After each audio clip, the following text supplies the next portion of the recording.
Mackenzie over here. Hi. Obviously, we weren't supposed to be on this card in this fight originally. Just tell us, I guess, the process and how they called you and what decision-making you had to go into you taking this.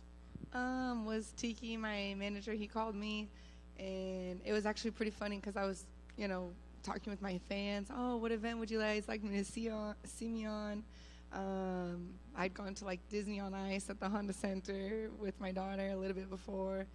I was like, man, there's going to be an event here. This is what it's going to be like. So I was already like imagining how cool it'd be, but I didn't think that I would get the call so soon, especially because I just fought in November, and then Tiki called me. He's like, oh, we got a fight for you. I'm like, who?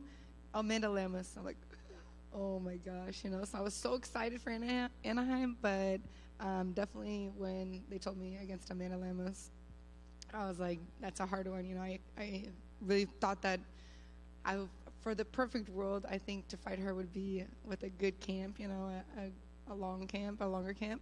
But then at the same time, it's like, how can you say no to this? It's like she's ahead of me. I'm just coming off of a loss. Usually when we lose, we have to kind of marinate that for a long time until we can get a win back in, and to be able to be fighting so soon against someone like Amanda Lemos, who's similar style with the knockout power and everything. She's not so much like crazy movement and everything like that. So I was like, yeah, she's ahead of me. She just fought for the belt, so I really feel like a good win over her can keep me, where I need to be, where I want to be to get to the belt. And also being here in California, I don't need to travel. It's just right here. So it was almost better. I really always wanted to be that type of fighter for the UFC where they can just call me and I'm always like ready to go.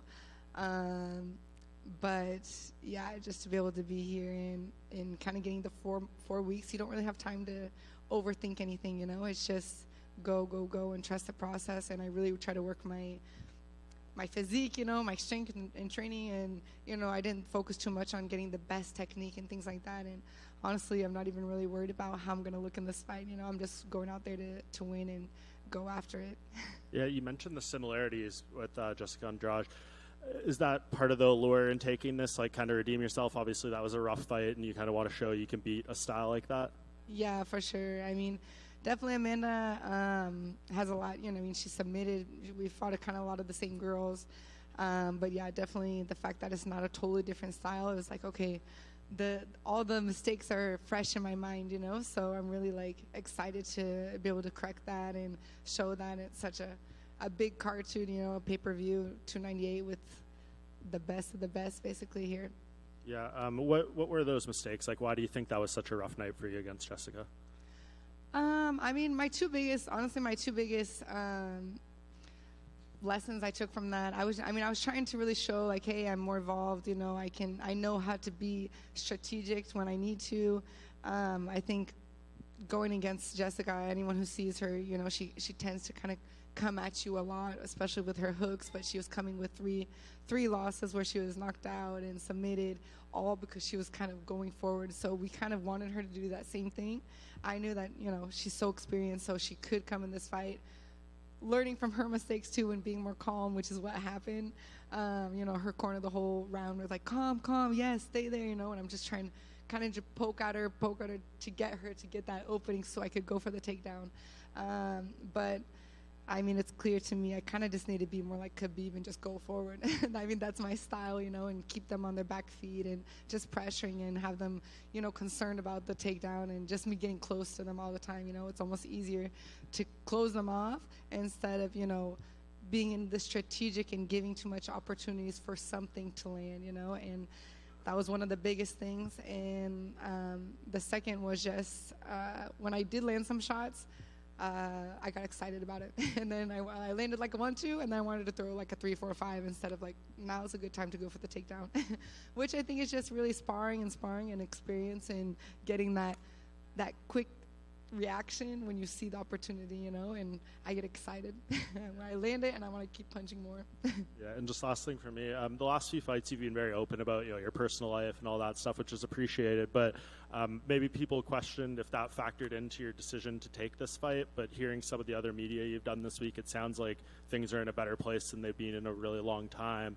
Can you just kind of talk about the difference between where you are now mentally and with your personal life compared to some of the recent fights? Yeah, totally. I even said in some of the interviews, like in these 4 weeks, I trained more than I was able to train in the 2 months I prepared for Jessica. So just because that page was turned, thankfully, financially, emotionally, physically, just everything I could, how much I could dedicate to my camp, even though it was a short amount of time. I'm so happy of where I'm at right now. And of course, wins or losses, that's why I never wanted to, anything I talked about with my personal life, I know everyone goes through problems in life. It's normal, for sure we don't want to go through it like, with tons of people watching you and stuff like that, but yeah, I'm the page is turned totally at a better place in my life, and it's like, a win or loss is part of life. It could happen. I'm prepared for anything on Saturday, but I'm definitely way more prepared to be able to give my best, and that's for an athlete. That's all we can ask for, it's like to be able to go injury-free, stress-free, and, being able to be our best. That's why I think that's the best show for the fans and for sponsors and for everyone.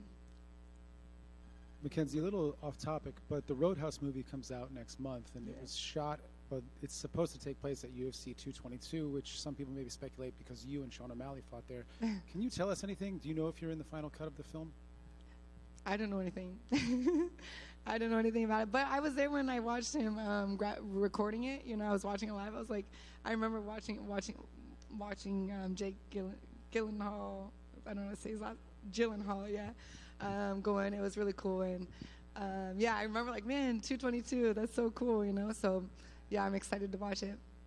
And then you're fighting in your home county, whatever. A lot of fighters, when they fight at home, they prefer to stay with the fighters in the hotel. Some stay at home. Which are you leaning towards, to sort of keep your focus going into Saturday night? Yeah, I'm staying here at the hotel. I actually, I was supposed to stay here yesterday. I did my check-in, but I went home. It's 10 minutes from here, so I went back home to get some stuff, and I ended up just staying in my bed, at my house with my dogs. But like my daughter Moa, she'll be at home. I'm asking Mom if she can bring her down here just to say hi. She loves the UFC family, and they always treat her so good. So I always tell her, oh, everyone there, they're asking about you. She wants to come and see, and it's good. She likes to see, Mom, how, what I do and stuff like that. So she won't be at the fights, but yeah, it's in that mix. You have that comfort of your house. I'll probably still go to my house, maybe change my outfit or get a different, get something like that. It's really cool, but it's a different focus when you have, that hotel vibes. Even just walking around and you're seeing all the other fighters, it's a different energy, and you try and maintain that the whole fight week. Over here. So a win over Amanda Lemos would be the ideal start for you, obviously, for the year of 2024. But what are other goals that you have for the rest of this year? I would like to get the belt. I really believe even though I'm coming off a loss, I feel like I'm closer to the belt now, just of where I'm at in my life and how much I can dedicate to training and focus on this and prepare for it. So definitely the belt, and also to just, really working on stamping like who I am in the fighting world, the fight industry. I would like to make an appearance at the ADCC at the end of the year, come back and going to the ADCC, and that's a competition that I won. I'm a former champion, so it has a very special place in my heart. And just keep working on, I'm not even going to say like my image, but who I am. I know eventually we'll stop fighting. So, and not in my plans anytime soon, but, I want to be, known and remembered, and I feel like everything that we put on the line and all this hard work we go through, we want to be, and I think it kind of I've been going to a lot of the events, and I've been seeing like, Frankie Edgar, DC, some of the people kind of getting into the Hall of Fame, and that's really like, that's where I want to be, so independent, of course, my number one goal is to be the champion, but when I start seeing, the stories and kind of the older generation, getting to the Hall of Fame and retiring and all these things, you start thinking about the long term and where you want to be and remembered as a fighter. So just trying to work on that, see how many people I can try and inspire and motivate,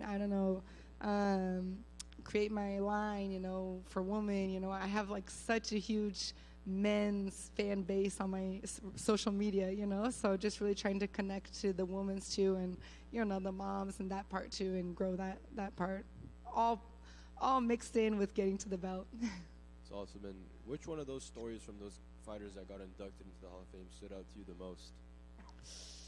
Oh man.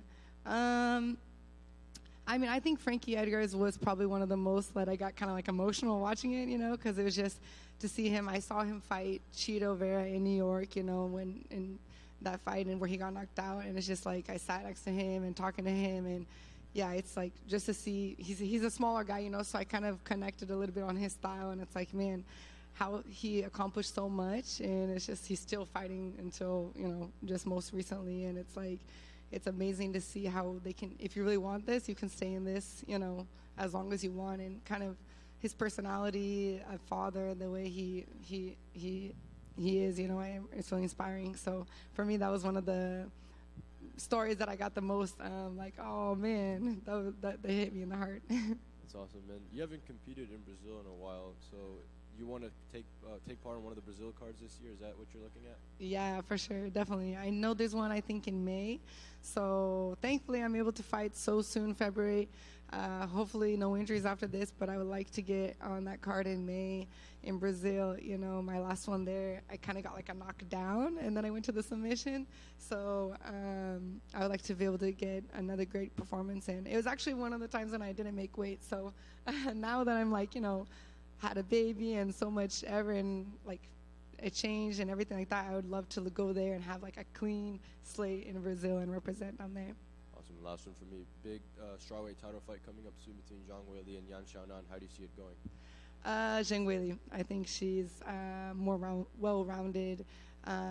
From the grappling standpoint, when I saw her fight Amanda Lemos live in Boston, and I saw her, you know, grappling, I was really surprised. I didn't see that side of Zhang Weili. So, at least from my experience of fighting Yan, and she has that knockout power, and she's really good striking. But I think that Zhang Weili will be able to kind of win the fight on most of the areas. Hey, Mackenzie, back here. How are you? Good. I think some fans were wondering, after Ruka shut down and we see you, you know, on like countdowns or embeddeds, you know, getting some work in at the house, just can you talk a little bit about your coaching and which bodies you do have working with you from week to week? Yeah, I've been training a lot with Tiki and Paul Herrera at the Huntington Beach Ultimate Training Center in Huntington. Perillo, they've made their own gym, so it's not Ruka, but it's Tenor's gym now. So I kind of got back to, you know, working. It's been like short notice, so he's not going to be in my corner or anything for this fight, but they've been getting me in sparring. I've done some sparring out at Black House, who has been a team that have kind of helped me since the beginning that I moved out to California. So, I mean, the good thing that you're kind of in this through a lot of years, you kind of make a lot of good friends and contacts that are willing to help you and be part of your journey no matter what. So, yeah, and then, of course, my dad, my husband, you know, they're always with me and helping me train and getting me prepared physically, mentally, emotionally, everything. We talked a few years ago, obviously, introducing your daughter to jiu-jitsu and everything. How is Moa's jiu-jitsu coming along? Yeah. We were just talking about that. Yeah, she's doing good. You know, it's I'm trying to get her more into jiu-jitsu. I would like her base to be very strong, you know, in jiu-jitsu. I don't know if she'll go into MMA. I'm hoping she doesn't go into MMA, because now I understand what my dad feels like, to imagine your daughter getting hit in the face, you know. So for me, I can't even imagine her big and going through that, you know. But of course, if she decides that, I'm going to support her all the way. But I would really like her to have that base of jiu-jitsu. I think it's important, strong. But like we were saying, she's already like, she'll take it down, but she has to do like a grounded pound before she goes to the armbar. So she's already, I think, because I had her in my MMA phase of my life, she's way more like an MMA fighter than she is like a jiu-jitsu fighter. You know, she'll put the gi on, but she already wants to take it off and punch and elbow, and then she'll armbar you and choke you out. Would it break your heart if she said to you, "Mom, I just want to focus on boxing"? Oh my gosh, yes. Yes, I'd be like, what? No. But no, I'll support her no matter what. I actually want Perillo to start teaching her boxing and everything like that. So she definitely is athletic, and it's really cool to see the future generations kind of like already learning MMA as a sport, you know, like as one, not coming from one certain background.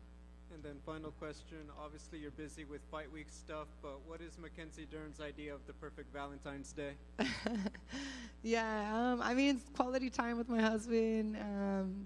Just trying to get some time in together because we're all busy. But I mean, the biggest surprise, which I think was good, is like I'm lying down on my bed and then he comes in with flowers and like a teddy bear and balloons. And I mean, my husband, he's kind of like a bad boy style, you know. So for him to have this sweet moment and it melts your heart, and you're like, oh, I got him. I got that soft side. So it's really cool to have those special moments with him. Thank you and good luck. Thank you. I was just after a prediction for the main event. For the main event, I'm gonna go with Alex Volkanovski. Yeah, Volkanovski. I'm gonna go with Alex. You know, I think I've never seen Ilya's ground game, but I mean I've seen Alex get out of like Ortega's triangle and takedowns and all that stuff. So I think he's gonna have a lot more weapons. Yeah. Good. You. Thank you guys.